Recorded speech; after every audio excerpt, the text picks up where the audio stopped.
बिस्मिल्लाहिर्रहमानिर्रहीम।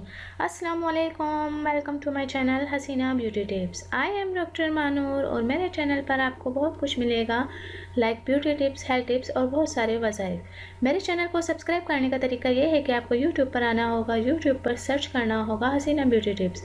इस तरह से मेरा चैनल ओपन होगा और साइड में सब्सक्राइब का बटन दिया गया है, वहाँ आपको क्लिक करना होगा। जैसे ही आप उस पर क्लिक करेंगे तो यहाँ एक फ़ोल्डर ओपन हो जाएगा और उस पर आपको ओके करना होगा।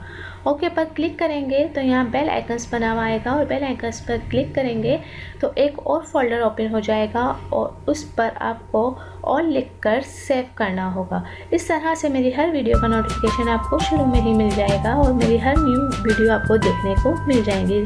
तो नाज़रीन, चलते हैं आज के टॉपिक की तरफ। आज का जो मेरा टॉपिक है वो